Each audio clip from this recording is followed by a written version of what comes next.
Nick LeBear Games.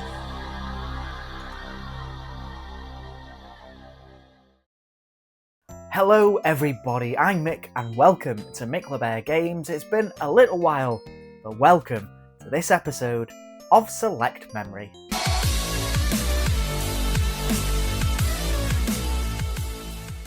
This week's memory comes from an all-time Nintendo classic, a game that really encapsulated a big part of my childhood gaming experience, a franchise that I was absolutely obsessed and enthralled with. Of course, on the Nintendo Game Boy, it's Pokemon Red and Blue. Pokemon phenomenon reached the UK on the 5th of October 1999 with the launch of Pokemon Red and Pokemon Blue for the Game Boy, adapted from Japan's Red and Green versions respectively. The UK releases let players explore the Kanto region, capturing and training over 150 Pokemon, battling gym leaders and working toward completing the Pokédex. The two versions featured exclusive Pokemon, encouraging trading and battling between players via the Game Link cable, an element that helped turn the game into a major social craze.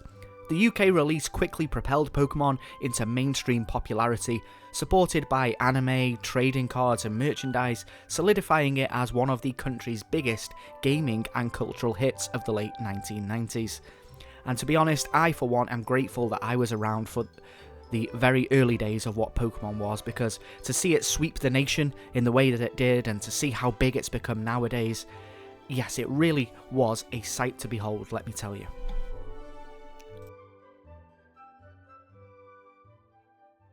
Pokemon hit me at just the right time. When it first made its way over to these shores, I think I must have been about 10 years old, so I was perfect, right in the prime. That's when trainers go out to begin their journeys, 10 years old. It's not responsible parenting, is it really? But hey ho, send those 10-year-olds out to capture monsters.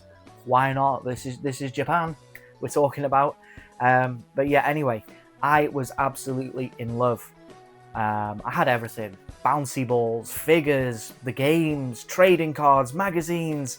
I would watch the cartoons non-stop over and over.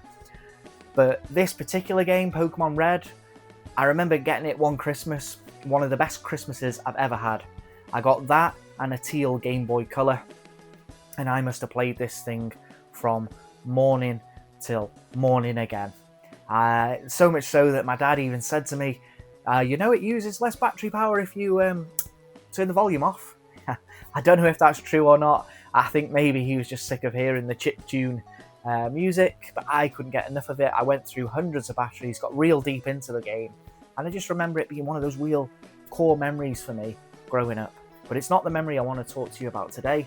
The memory I want to talk to you about today is Missing Number, or Missing No. If you know, you know. This is something that happened later on in the game when you got to Cinnabar Island, and you could absolutely exploit the hell out of this game. You have to remember that this came at a time where the internet was in its early days. It wasn't readily available. Information about games was sparse, especially if, like myself, you were 10, 11 years old. All we had to go on was playground gossip. And I remember the usual routine would be get the link cables out at break time, and we'd be battling it out come wind, rain or shine. And I used to do quite well. I'd worked hard to get my Charizard up to a steady level 78, and I was sweeping aside the competition. Until, literally overnight, I come in to school, start battling away, and I am getting absolutely destroyed by people with level 100 Pokemon? Are you serious? Overnight, my Charizard was getting his ass handed to him by a level 100 Oddish. I was like, what? This is rather oddish, if you ask me.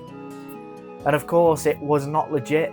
The Missing Number hack had found its way to the playground, and my tiny 10, 11-year-old mind could not comprehend this. My mind was blown that you could actually manipulate a game in such a way to gain an advantage. I can't say it was an unfair advantage because everybody did it. You could use this hack to get anything. Unlimited Master Balls, so you could capture any Pokemon. So that meant you could get all 3 legendary birds and Mewtwo as well. There was no choice to be made. You could get them all easily. and effectively you could have unlimited rare candies, which was always the one. Get those Pokemon juiced up on those steroids. I mean, there was always the argument of, no, but I've trained my Pokemon since he was a baby, so he's stronger than your rare candied Pokemon. And you know what, there was maybe a little bit of truth in that, more experience points and all that, but hey, level 100 Pokemon's going to beat a level 71 all day, so you had to do what you had to do. And yeah, if you caught Missing Number or Missing No, we used to call him Missing No back in the day, it would absolutely glitch out your game. You just didn't do that. But yeah, it was such a weird experience at the time that this, what began as a rumour, filtered through and it actually worked. Because there was always that talk about Mew being under the truck by the SSR and you just had to use strength. And you know, it was bullshit, you couldn't do it. And for a long time, this seemed a bit like, no, you can't do stuff like this in a Game Boy game. Well, you bloody can, and we bloody did, let me tell you. It changed the game completely. It broke the game in many ways. Battling was never the same. As kids, you would never come up against a purist who was like, no, I'm not doing it. You know, nobody took the moral high ground. We were all at it. But what an experience to be part of at the time. And yeah, obviously since then I've played thousands of games and, you know, I've had my fair share of exploits and cheats along the way, but this was something fresh and new and I just literally couldn't believe it at the time. What you've got to realise as well is that things like this don't happen as an adult in gaming. It's not like I'm going to go to work tomorrow and Dave from Accounts is going to tell me all about the exploits on Farming Simulator. Don't know if you know this, Mick, but if you run over 12 pigs with Combine Harvester down in bottom corner of South Field, unlimited rapeseed.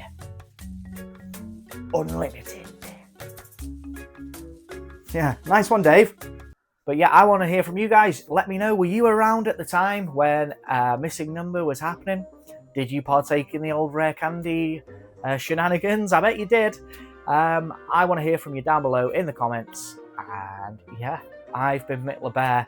It's been a pleasure to be back on Select Memory. I'm going to try and get some more videos out for you guys. I've been continuing with the game collecting. I've been to some fantastic independent stores, some markets, picked up some real retro gold from Facebook Marketplace. There's going to be a good number of quality videos coming your way, so please keep it locked to the channel, hit the subscribe button if you want to see more. A like and a share is always good.